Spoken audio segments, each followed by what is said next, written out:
Welcome to Manifest This, Believer versus Skeptic.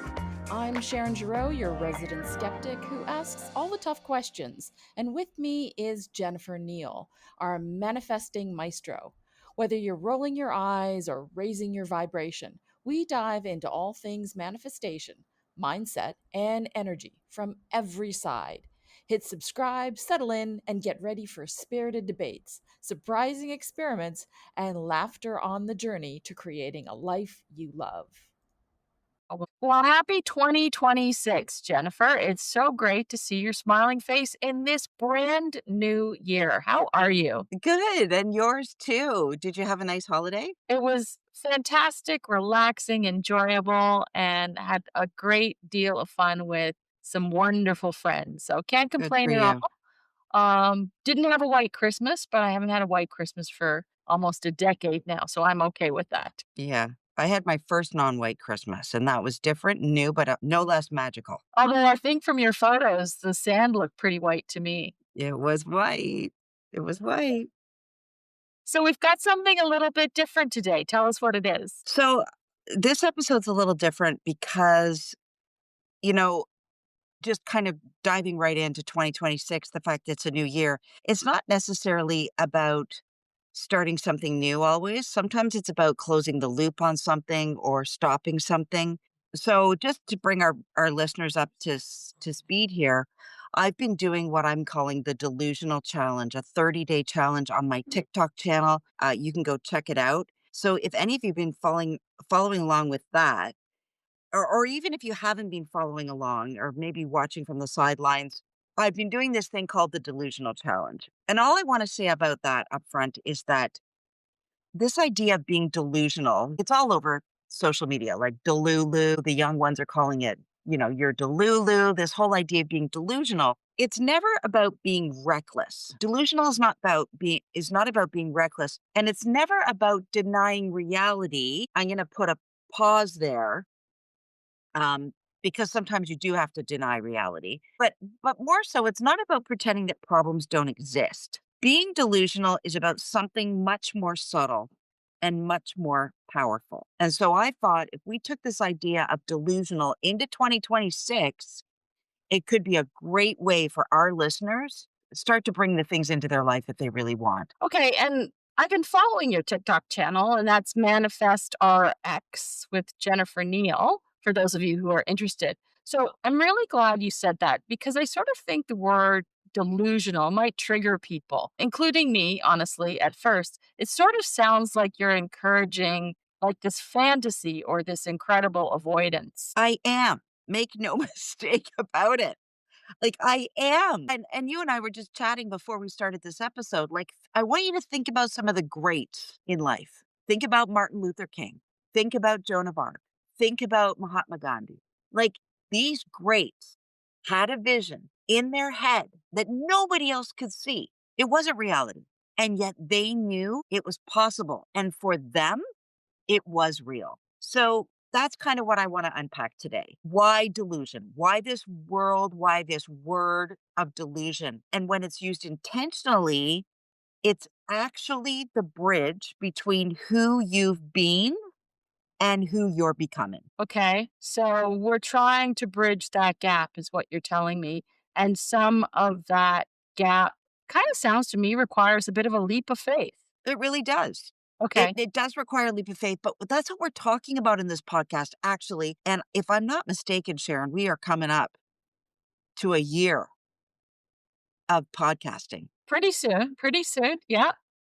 You'll tell me, right? I will absolutely tell you. Okay. So, like, here, we've been at this for a year talking about you and I debating, is this real?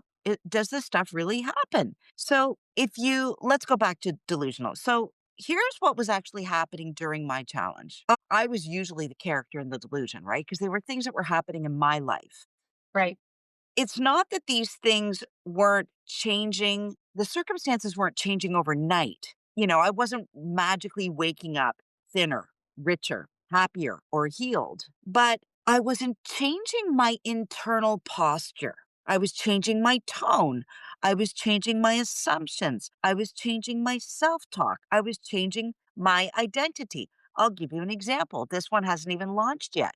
Yesterday, while standing at the carousel at Pearson Airport waiting for my bags to come off, half an hour, 45 minutes, an hour later, the belt was rolling, nothing was coming. Everybody around me was getting impatient, frustrated, walking over to people, wondering where the bags were. Inside my head, do you want to know what my commentary was? Tell me.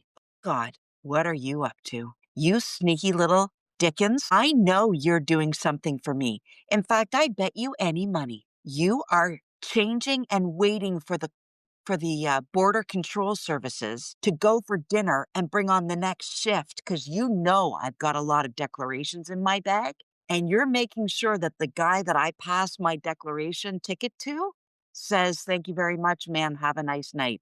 And lets me go through without paying Canada's lovely little present of 15%. And guess what happened, Sharon? You made it. I made it straight through, Yeah. declared everything, thousands of dollars. He looked me straight in the face and said, "Thank you very much, ma'am. Have a nice night." Okay. So that's the mindset, right? Yes. Okay. But people have done mindset work forever. Yes, they have. Well, some, I don't know. Have they? I don't know. But mindset is often treated like a mental exercise. This wasn't mental, it was embodiment. Do you understand the difference between No, that? I think maybe we need a little bit of clarification on that. Okay. So instead of just saying in my head, wouldn't it be nice? I started to literally, if we use that example of the carousel and the luggage, I started to move through that experience as if it had already worked out. In fact, instead of standing there like every other person, I decided to get my steps in. So I started walking around the carousel for half an hour. I got 5,000 steps in while I was waiting for my bags because I wasn't worried. And Yeah. I knew, I just said, and it took me a minute, but then I went, "Oh gosh, what are you up to? You sneaky little Dickens. What are you up to? Because I know this is a kind universe and I know this is for my highest good." Okay. So here's some questions we can ask ourselves if we're actually going to embody mindset instead of talk about it. Okay. How would you move through the day Mhm. if you knew this worked out? How would I stand at the carousel? How would I talk to the people around me? What would my literal body temperature state be? It'd be calm. So instead of being in frustration or upset or complaining and moaning to the person next to you, or that's Pearson, or isn't this airport terrible, or it's Yeah. the holidays and people, they didn't put enough people on, Yeah. you're acting calm, is what you're telling me. I'm acting calm because in my head, I'm going, "Oh my gosh, think of the work he has to do. He's got to wait till Susie goes on her lunch break. And he's got to wait for Larry to finish his lunch because he's got to walk down the corridor, get into his little customs cubicle, get set up, get sat down. Like a lot of stuff is happening while I'm waiting." Okay, so I've got to stop you right there for a second because some people might listen to this and sort of think you're putting a lot of faith in the minutia of one human life when there are billions on the planet. Isn't that the most remarkable part? Okay, tell me more. This is going on for every single one of us. The power that I don't care what you call it. I call him God. You might call him universe, source, inner being, whatever you want to call this infinite power source Okay. is so powerful. He's acting for me in every minute of every day. He's acting for you in every minute of every day. That power is there. We talked about this before.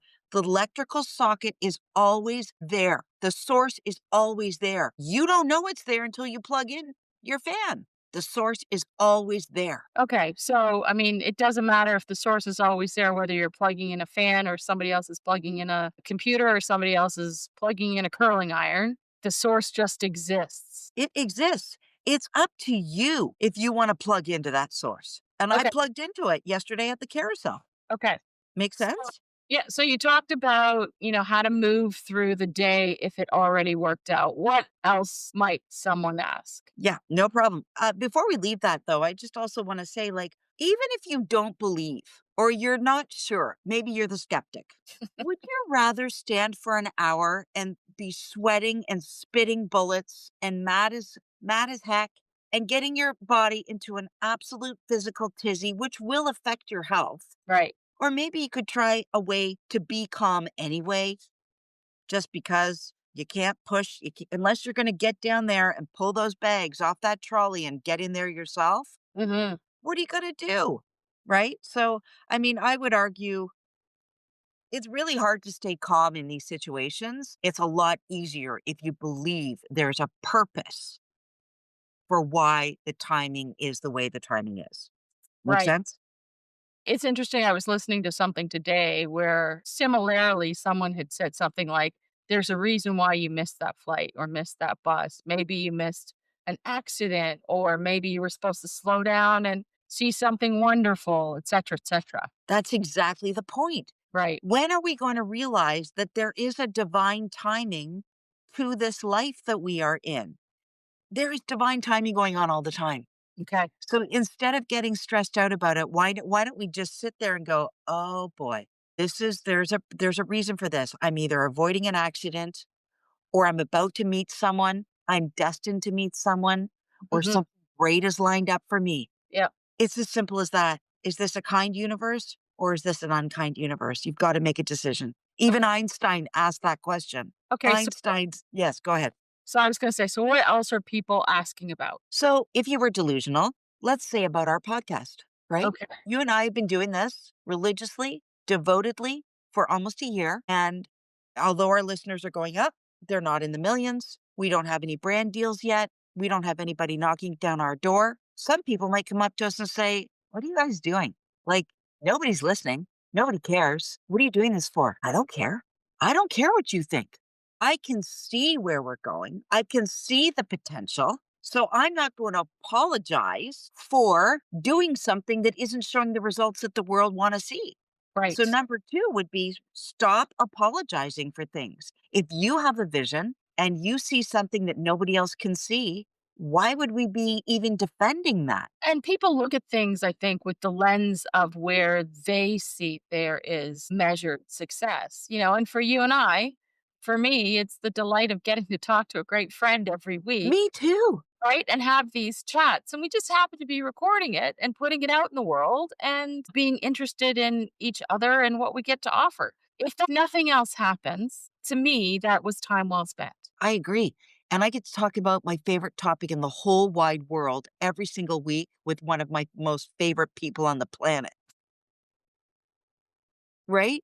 And what are those naysayers doing? Are they living their dream? Yeah. Are they talking about their favorite topic? Are they taking time out of their week to spend time on what I believe my gift is? They Mhm. have a gift, right? Yeah. Okay. Give me a little bit more about why I would stop chasing. Like if I knew there was a purpose for the delay in my bags, I would not go chasing the Air Canada person behind the desk. When are the bags going to be here? Where are they? Why aren't they down yet? Where is this? You're such a stupid airline. Yeah. Stop chasing. Stop demanding. Start knowing. Start being delusional. Mhm. Do you know how many people standing around that carousel baggage, if I actually told them what I was thinking about and being, they would have thought I was crazy. In fact, Darwin comes over to me, my boyfriend, who was over at the oversized baggage, because we had a hockey bag. He comes over easily 45 minutes later, and I knew what he was about to do. And I said, "Don't you dare." I said, "Let me tell you what's happening right now." And I told him the whole story I had conjured up in my mind about the customs agents and the shift change. Yeah. And he's like, "Oh, brother." And he goes back to the oversized, and then when we sailed through customs, what did he say? "Holy smokes, Jennifer, you can pour some of that on again next time," Yeah. right? Stop chasing. Yeah. Okay. What else might you start to ask? I think this one's a biggie. If you really knew that everything was going to work out for you, if you really knew that everything works out for your highest good, you would stop tolerating certain behavior.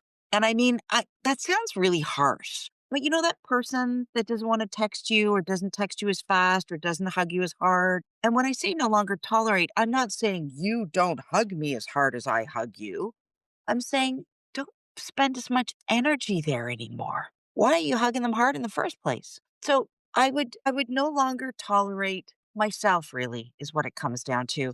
I would no longer tolerate myself going after things that just aren't meant to be, chasing after people that just aren't meant to be, going after relationships that are maybe just simmering down. One of the biggest signs that we are moving into a different stage of our becoming is when things start to fall away naturally, right? And part of that has to do with our tolerance of things. So I've got to say a really big oof here because, as I listen to what you're saying, and I can hear what would I no longer tolerate with an angry ear, or That's what I mean. Yeah, I could hear it with a softer ear. And that softer ear, it almost feels like the angry ear is you're external. Someone's giving me bad energy and I'm not going to tolerate.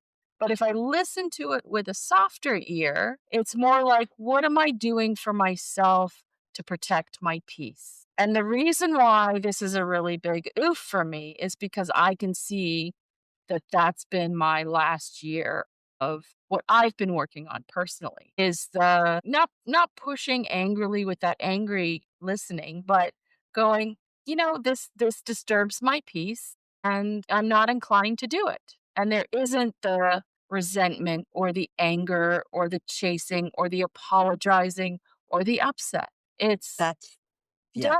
yeah, yeah. Now, I don't know about you because I've had to do a little bit of this as well in my house too. I've had to do a little energy house cleaning, I would call it, where I just don't get the energy around it anymore. And I also have no expectations anymore. And when I do get a note or that person does pop in for one reason or another, it's like, oh, hey, how's it going? And no problem. And here you go. And that's it, though. No Yeah. more engagement, no asking how things are, no re engaging, just letting it be, right? And no longer tolerating. Again, this is really around my energy. No longer tolerating myself to get all wound up and re engaged again. I don't tolerate that from myself anymore. So it's really this delusion, I think, is really self-reflection in a lot of ways. It's like how can I go through life feeling smoother and softer and less triggered Yeah. with less upset and frustration? Yeah. Like, believe me, I am the most triggered person there is or was. And I know that didn't get me. I can now look back and go, that wasn't my best self, but that's okay because we're all at different stages. I'm not going to look back and get mad at myself. I just recognize that I've softened at 56. There are a few blessings, Yeah. as we age. But I think that's what we're talking about. We're not talking about fantasy. We're really talking about behavioral reorientation, reorienting ourselves, and Okay. you'll look through a different lens. Yeah. So I'm gonna push back for a minute. So at what point does this cross into denial? Well, I kind of don't care if it is denial. Like, remember when no, but remember when we talked about the law of assumption? Right? Like, it's like me saying, oh no, you can't see it. I've got a massive audience. You can't see the deals that are coming my way. Oh, they're coming. So in reality, are they there? Not right in this reality, but in the next dimension they are. Who are you to decide what my dimensions look like? So yeah, I think there's a bit of denial there. But I'll play along with you, Sharon. It's a great it's a great question, and here's the distinction, okay? Delusion says reality doesn't exist. Intentional delusion says reality isn't finished, right? In other words, Okay, say we again. don't know how this story ends. Okay, say that whole thing again. Okay, straight delusion says that didn't happen. You're lying. Maybe we could even go into gaslighting with that, right? That didn't happen. Right. I'm not saying that. I'm talking about intentional delusion that says it's not that it doesn't exist, it's that reality isn't finished yet. So let's go back to the carousel. If I had decided in that moment that my bags were lost, that's it, they're lost. We got to go to the lost baggage section now because our bags are lost. Somebody call the police, right? But instead, I said, this story's not over yet. I wonder where this is going. And you know what Sharon would have been doing, right? Tell me, Sharon, what would you have been doing? Sharon would have been checking her air tags on her iPhone to see Yeah, bags. exactly. Someone's trying to get their shit together somewhere. Well, and okay, so nothing against AirTags. I have a lot of friends that use AirTags. I personally have no AirTags because I believe in a kind universe. Like Right. every time we go to the airport, my partner says, "Look at the people. It's going to be a disaster in here." I said, "Is it?" Like, I don't believe in air tags. I don't believe in home security systems. Like, I believe in a kind universe. Anyway, enough about that. I don't even know where my bags are, so I don't miss a flight. I just believe they're going to arrive on time and little angels have them and they're flying through the air and that my bags are safe. And that's why That's I'm the delusion. skeptic and you're the believer. Exactly, exactly. Okay, so what Okay. do we add So next? so does that make sense though? Yeah. It's really about being intentional about, you know what? This isn't done yet. The story's not over. I wonder what you've got up your sleeve, okay? Maybe a little bit of curiosity with a little bit of a elf on the shelf. Can't we bring a little bit of fun and mystery and curiosity back to life? Yeah. Okay? It has me So thinking about the it all works out in the end, and if it's not working out, it's just not the end yet. right, yeah. It's like I like this whole idea of the elf on the shelf, right? Like, or I saw another one, Snoop on the stoop, Snoop Doggy Dog, Snoop on the stoop. So hilarious. Anyway, like if this little magical elf gets moved around the house by something, and the little children are like, "Where's the elf today, mummy? Where's Snoop today, daddy?" Like, why can't we live our life with a little bit of Snoop on the stoop?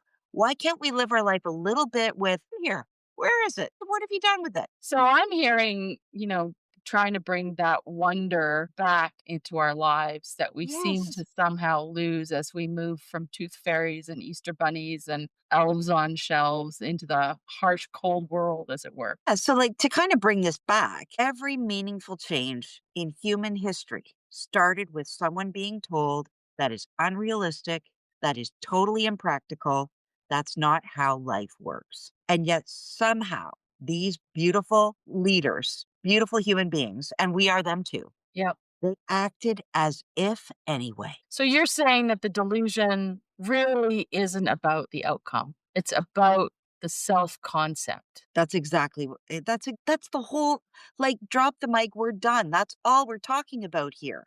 Okay. So the delusion, because we're talking about the word delusion, the delusion is this. And here's a little mantra for anyone that's listening. I am already the version of me who figures this out. I am already the version of me that gets what I want. I am already the version of me where this all is playing out to my highest good. Okay. So once that identity clicks in, and I'm far along, I would say. Like, I not all the time, but a lot of the time, I'm able to check myself at the door and go, "Wait a minute, Jennifer. What if you thought about it from this That's all it is, a perspective shift. Okay. And once that identity clicks, the actions stop feeling forced, the decisions stop feeling heavy, and boundaries stop feeling mean. Back to your ear that you were talking about earlier, right? Yeah, that's really interesting. Okay, so let me ask you this. When do people start to notice this happening? Well, this is my favorite part because I was going to say that people don't report miracles and they do. But probably something that will land better for everybody is that people report relief, Yeah, right? I can absolutely see that. Right. So they say things like, "I feel calmer, even though nothing changed yet." Like, let's face it, the banks still weren't coming off the carousel, but I felt better. Yeah. I stopped explaining myself. That's a big one. Mhm. I said no without feeling guilty. Okay. I didn't spiral the way I normally do. I wasn't marching over to the Air Canada desk and demanding a free flight because my bags were late. Right. So this is frequency work. And why does this matter? Let's bring it right back again to why we're here. Because your frequency is bringing in your life. And if you are emitting a frequency at a level, we talked about that emotional guidance system. Everybody can go back and check it out if they're not sure what we're talking about, or you can Google Abraham Hicks emotional guidance system. Wherever you are, feeling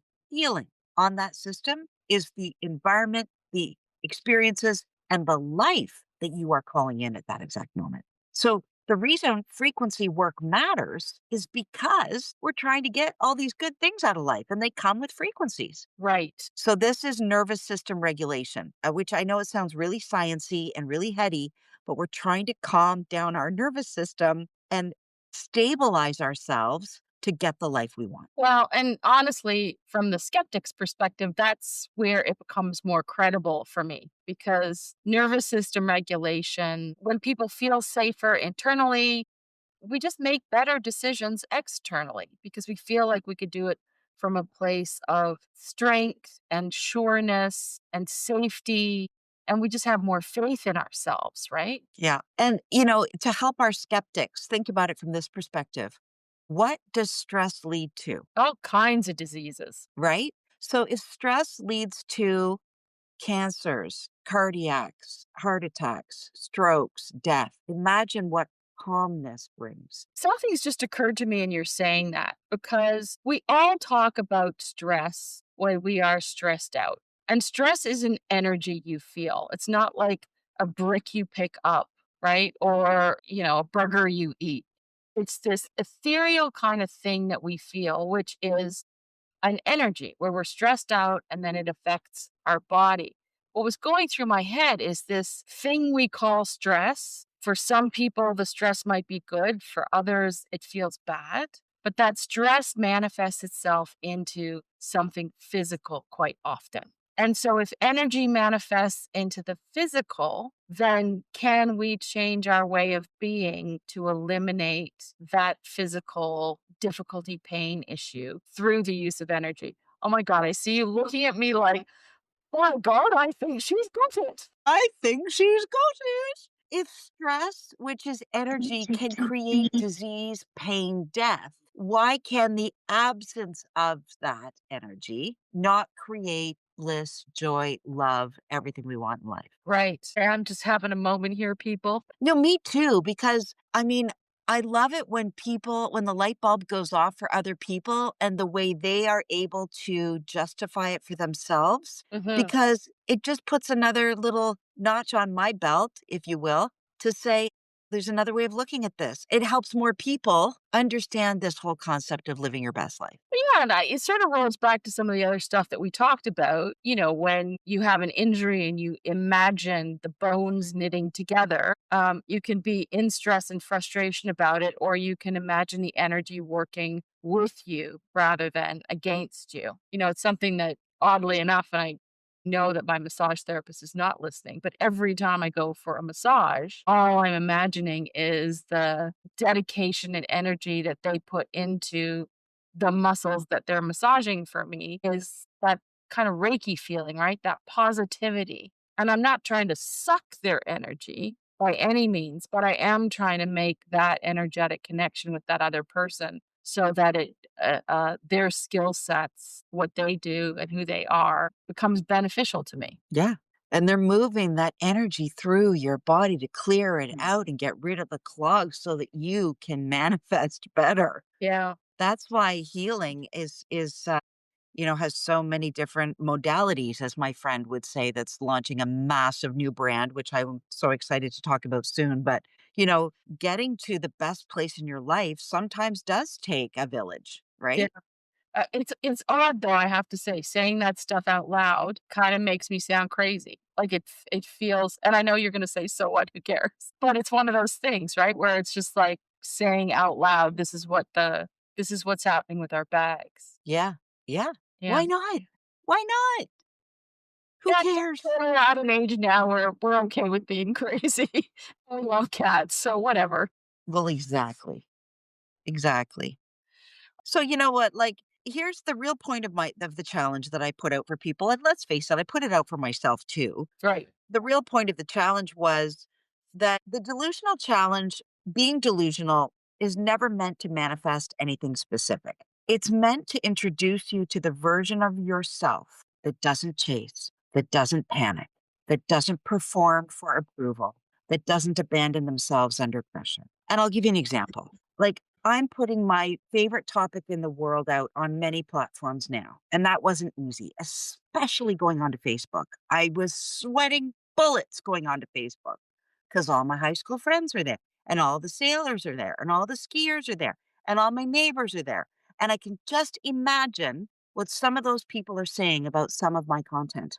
Because Right. I'm not going on Facebook to post the picture of New Year's Eve. Right. I'm going onto Facebook to send a message, but I'm not performing for their approval anymore. And I'm not abandoning my greatest desire in life because of the pressure I felt because of that audience. Does that make sense? Yeah, I think I'm getting it. Like, really, it's the look, it's more about doing these things for yourself. And we happen to live in a community and live in a world where there are other people. But I think there comes a point in one's life where you just sort of say, this is my life, I'm living it. Yeah, and listen, you and I both know that's not easy. Think about your move across the world. I think about my divorce and making a decision that affected me and my kids, Yeah, but it is my life. yeah. It is your life. It is our life. And at what point are we going to step into the version of ourselves that creates outcomes, the outcomes we want? And in order to do that, we need to become a different person. And that's what delusion is all about. Okay, so your challenge really isn't gonna give people answers, it's gonna give them just a new operating system, a new way to think about themselves. Well, exactly. And it maybe not even a new operating system, but a different perspective. Yep. All I want to offer is a different perspective. And once you feel that shift, you can't unfeel it. And then the hope is that you'll be able to implement it again the next time you're stuck in traffic, or your kid doesn't do what you want them to do, or your friend didn't do what you thought they would do, or you have a rift in your family. So I gotta say, I think that's a really important point because with all the stuff that we've been doing together, and I hear you and I understand what you're saying, and we've done a couple of experiments where I've been absolutely gobsmacked. I still forget. And I still sometimes sit there and go, like, what am I supposed to manifest? What do I like? I feel a little bit lost once in a while, and I'm not sure where I should be or what I should be doing. And now I'm shitting on myself. Well, I think, and I'm glad you brought this up because I think we can close this off by talking about this for a few seconds. The whole point of this podcast is it's called Manifest This, right? We're here to manifest Right.